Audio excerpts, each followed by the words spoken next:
जोरदार तालियां हो जाइए। जय महादेव हम बोलता है, भोला बाबा बोलता है,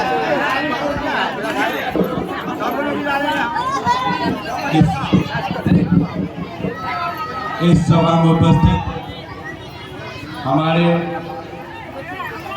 बुजुर्गों, माताएं, बहनों, भाइयों, युवा साथियों एवं हमारे जनप्रतिनिधियों, आप सभी को मेरा प्रणाम। मुझे आने में थोड़ी विलम्ब हो गई, इसके लिए मैं आप लोगों से क्षमा चाहता हूं। आप लोगों ने मेरा इतना इंतजार किया, इसके लिए मैं आप लोगों का आभार हूं। मैं आप लोगों से क्षमा चाहता हूं कि मुझे आने में थोड़ी लेट हो गई, कहीं और भी सवाल थी, इसीलिए। इससे पहले मैं अपना परिचय दे दूं आप लोगों से। मेरा नाम साहिल सौरभ, मेरे पिताजी का नाम स्वर्गीय ब्रजकिशोर यादव और बुच्चन यादव। बहुत से लोग उन्हें पहले से भी जानते होंगे। उनका हमेशा कार्यकाल आप लोगों के बीच में ही रहा था। हमेशा वो गरीबों की मदद करने में विश्वास रखते थे। और मैं आपके बगल का ही रहने वाला हूँ। आपके गांव और मेरे गांव की दूरी बहुत कम है। हम आपके बीच के लड़के हैं। मेरी पढ़ाई बाहरी संस्थानों से, मैं बिहारीगंज जब मैं घूमता था तो मैं बिहारीगंज विधानसभा के कुछ लड़कों से, कुछ बुजुर्गों से, कुछ माताएं से कहते थे। मैं अभी कुछ वर्तमान में अभी मैं अपने बड़ा कोटी का प्रखंड का प्रमुख हूँ, लेकिन मेरे पास जो भी समस्याएं इधर के जाते थे उनकी मैं सुनता हूँ। अभी से भी मैं आपका ना मुखिया हूँ, ना ही वार्ड सदस्य हूँ, ना ही विधायक हूँ, ना ही कुछ भी, लेकिन मेरे पास अगर किसी ने भी आया होगा या किसी ने भी फोन किया होगा तो मैं उनका जरूर समस्या सुना होगा। सुनकर मैं उनके समाधान करने का प्रयास जरूर किया होगा और समाधान भी किया होगा। तो मैं जब बिहारीगंज घूमता था तो आप ही लोगों के कुछ युवा साथियों का, कुछ हमारे अभिभावकों का, कुछ हमारे गार्जियनों का आवाज था कि आप चुनाव लड़िए, आप विधायक का चुनाव लड़िए, आप विधायक बनिए। तो मैंने फैसला किया कि मैं जनता के बीच जाऊं, मैं जनता भगवान के बीच जाऊं, हर पंचायत, हर मोहल्ले जाऊं और उनसे मैं पहले आशीर्वाद लूं। क्या उनकी मनसा क्या है, क्या वो मुझे एक्सेप्ट करेंगे, क्या वो मुझे आशीर्वाद देंगे। तो मैं इसी तरह हर पंचायत, अभी मैं 25 से 30 पंचायत घूम चुका हूँ बिहारीगंज विधानसभा का, और इसी तरह मुझे आप लोगों ने जैसा प्यार दिया है, इतने भीड़ इकट्ठे कर कर, ऐसा ही प्यार मुझे हर पंचायत से मिलता रहा है। और मैं आप लोग सिर्फ मैं इसलिए ये सवाल नहीं लगा रहा हूँ कि मैं आऊँ आप लोग के बीच भाषण दूँ, मेरा वचन सुनिए, मेरा भाषण सुनिए। मैं इसीलिए आप लोगों के बीच आया हूँ कि जब मैं बिहारीगंज घूमना शुरू किया, जब लोगों के बीच जाना शुरू किया तो तरह तरह की समस्याएं निकल के आ रही थी, जो अभी आप लोगों ने बोल रहे थे। बहुत सी माताएं अभी बोल रही थी कि मुझे वृद्धा पेंशन नहीं मिल रहा। क्या मैं वृद्धा पेंशन के लायक नहीं हूँ? उनकी उम्र देखिए, चाची बोल रही है, उनकी उम्र देखिए, हमको नहीं लगता वो सारी होगी, उनको पेंशन नहीं मिल रहा है। मैं कुछ अपने घर से नहीं देने की बात कर रहा हूँ, मैं अपना जमीन जायदाद बेचकर आप लोगों को नहीं दूंगा, यह मैं नहीं कह रहा। मैं यह कह रहा हूं जो सरकार दे रही है मैं वो आप तक जरूर पहुंचाऊंगा। माताएं की जो समस्याएं हैं, अभी इंदिरा आवास नहीं मिल रहा है, किन्हीं को वृद्धा पेंशन नहीं मिल रहा है, वो तो कन्यादान का नाम ही नहीं जानते हैं। लेकिन इस बात पर गौर करिए, क्या हम लोगों ने जिन्हें चुना उनका कोई दायित्व नहीं है? जिनको हमने विधायक बनाया है, क्या उनका कोई दायित्व है या नहीं है कि हम जनता के बीच जाएं? क्या हम लोगों से सिर्फ वोट लेना उनका काम है? हम लोगों के बीच में जातिवाद करना सिर्फ काम है? फिर चुनाव आने वाले हैं, फिर हमारे तरह तरह के नेता आएंगे, जातिवाद की बातें करेंगे, तो कोई जाति की बात करेंगे, तो कोई अमीर गरीबी की बात करेंगे, तो बात करेंगे, ये कर देंगे, वो कर देंगे, लेकिन नेता हमारे सुनने को भी तैयार नहीं है। अभी जो हमारे वर्तमान विधायक जी हैं, उन्हें तो आप लोग जानते हैं, उनका नाम हमारे विधायक जी का कि नहीं? विधायक जी का नाम जानते हैं? अभी जो है हमारे, वो भी नहीं जानते आप लोग। लेकिन क्या आप लोग उनको देखे हैं, पहचानते भी हैं कि नहीं? पहचानते भी नहीं है। अब बताइए, वो हमारे क्षेत्र के विधायक जी हैं और हम लोगों के वोट से विधायक बने हैं, लेकिन वो हम लोग अभी तक उनको जानते ही नहीं है।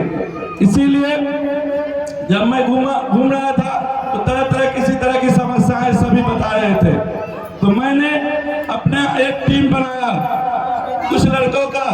वो लड़के अब मैंने घर घर भेज रहा होगा, वो आपसे बातें कर रहा होगा, मेरा कार्ड दे रहा होगा और उस पे समस्याएं बता रहा होगा।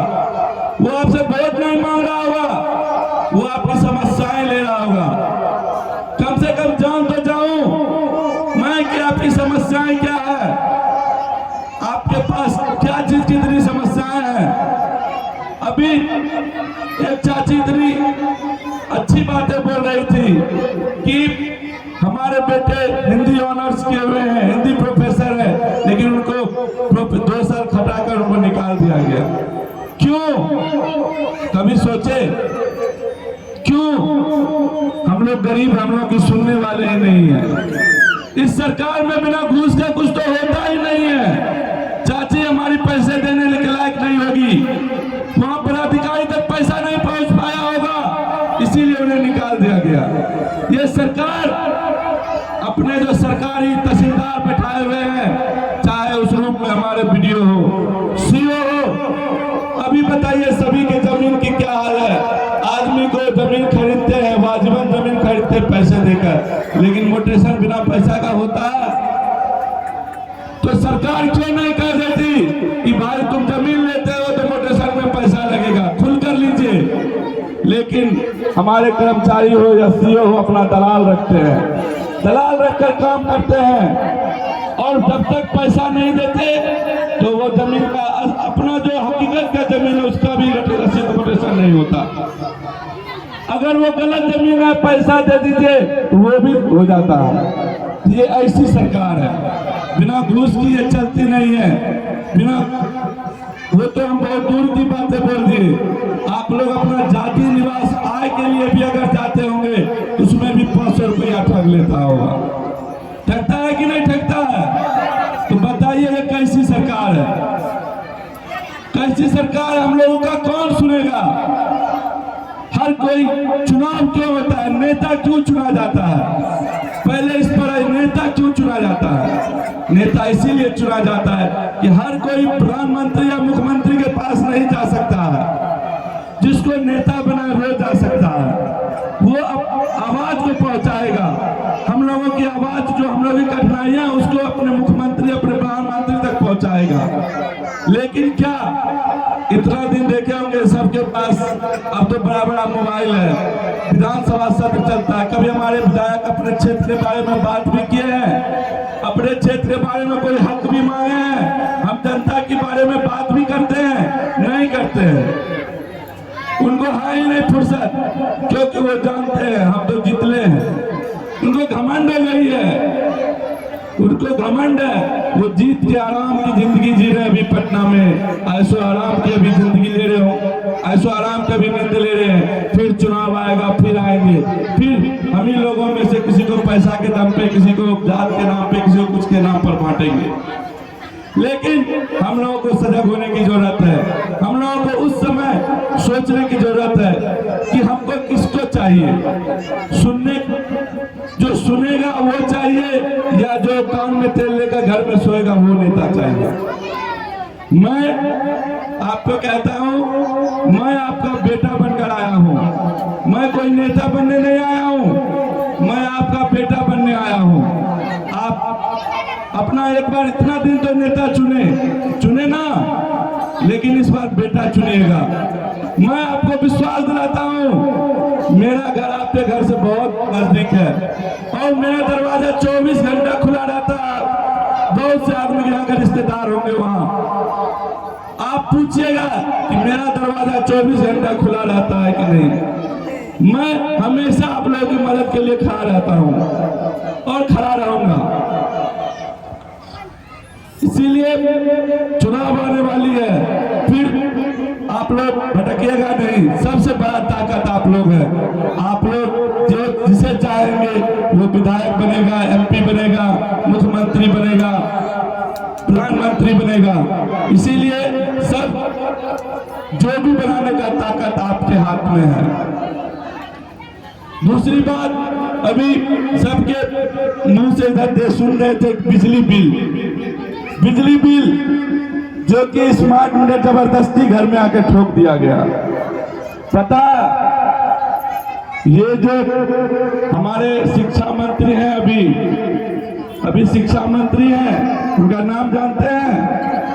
हमारी सरकार के जो शिक्षा मंत्री कहते हैं, विद्युत मंत्री, जो कि बिजली मंत्री जानते हैं, हमारे बगल के सुपौल के विजेंद्र यादव। उनके घर में स्मार्ट मीटर नहीं है, उन्होंने बिजली बिल नहीं भरते हैं।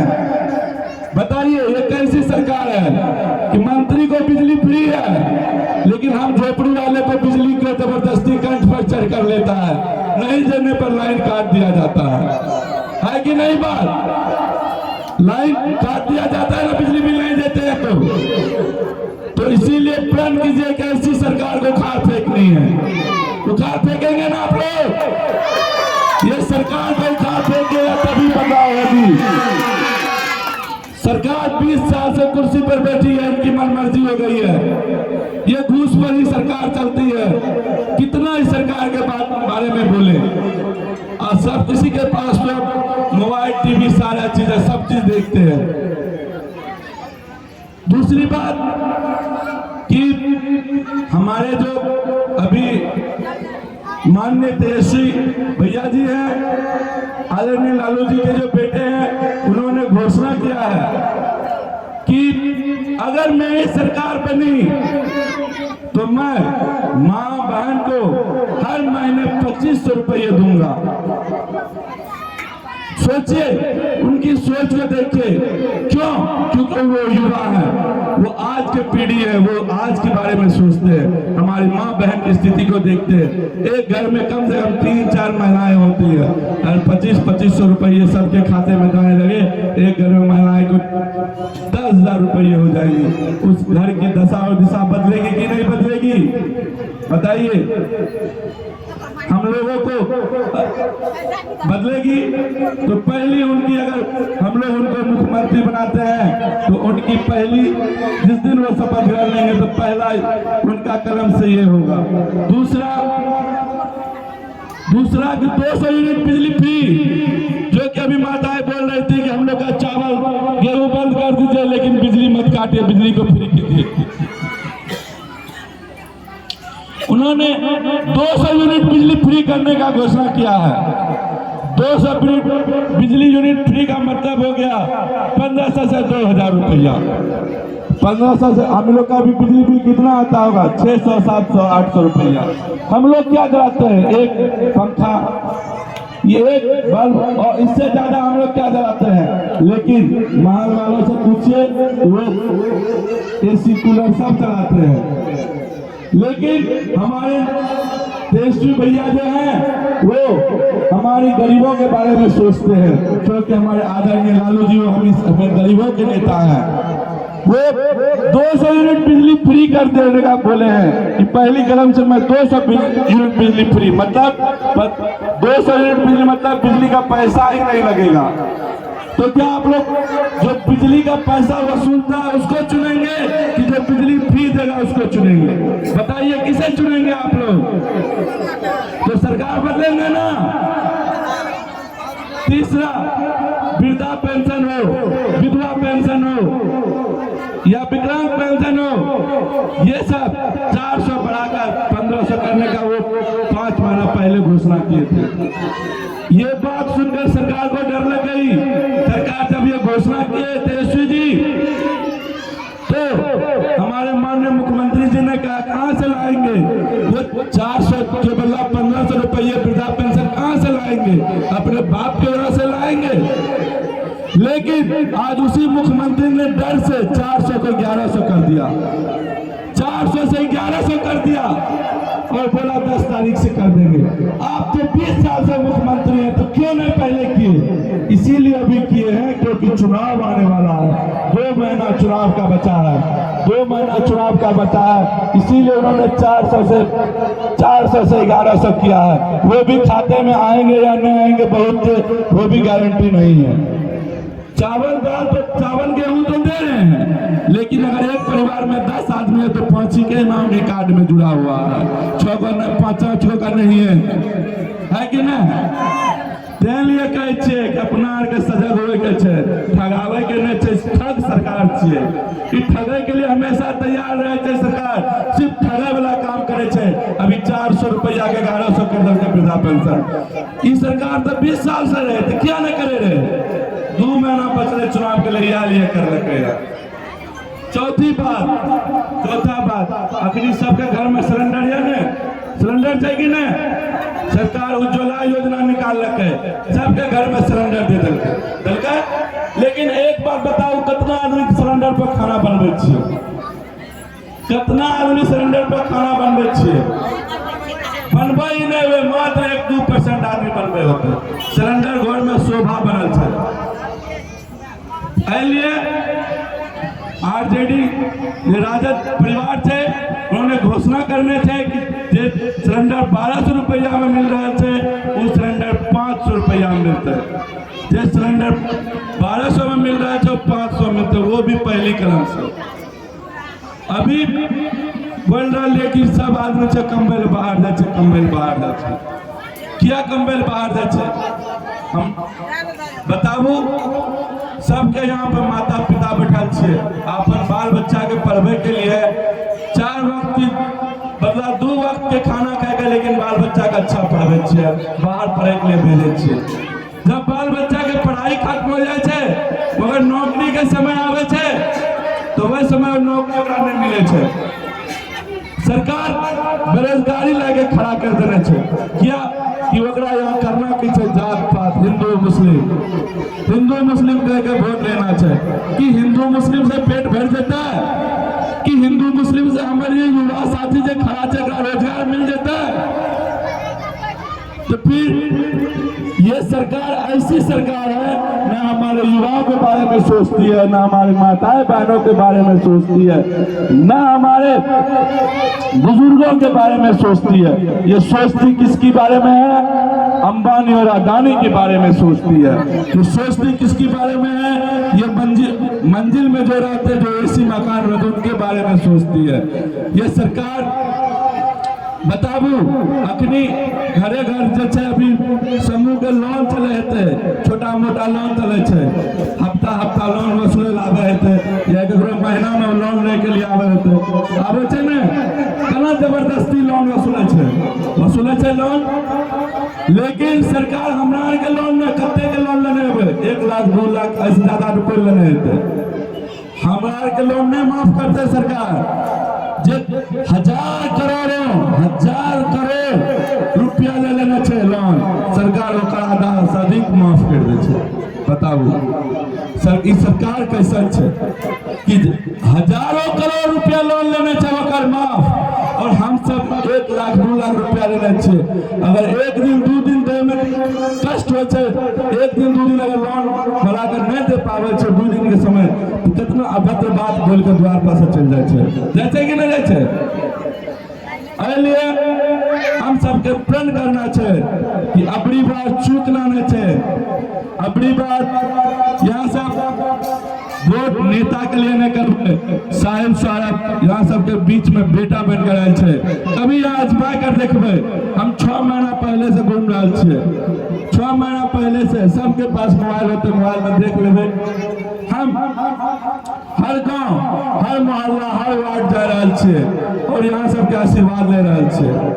हमार घर यहाँ घर से नजदीक छे, बार बार हम कह रहे छी, हमार दरवाजा 24 घंटा खुलल छे। यहाँ हमरा से जबरदस्ती अपन काम करवा सके छे, हमरा से यहाँ अपन हक मांग सके छे जबरदस्ती। लेकिन जगह नेता में घर भी नहीं देखने हुए वह घर भी नहीं जाने हुए डगवाबे न करे मतलब नहीं छपना सबसे मतलब जकरा रहते ओकरे न आना पड़ता है ओकरा मतलब ही नहीं है। इसलिए हम फिर से आप सबको कहते हैं हम लोग को इस बार चुनाव आने वाला है, एकजुट होकर रहना है, एकजुट होकर एक जगह अपने बेटा को चुनिएगा, अपना आशीर्वाद दीजिए, मुझे दीजिएगा ना, मुझे आशीर्वाद दीजिएगा। इन युवाओं को बेरोजगारी से हटाइए, रोजगार दिलवाइएगा ना, युवाओं को रोजगार दिलवाइएगा ना, अपने बेटे को रोजगार दिलवाइएगा ना। हमारे भैया पति लोग जो जाते हैं बाहर खतरे पलायन रोकिएगा ना, तो ऐसी सरकार लाइएगा ना, सरकार को साथ फेंकिएगा ना। ठीक, इसके साथ हम अपने वाणी को विराम देते हैं। जय हिंद, जय भारत, जय बिहारीगंज की जनता।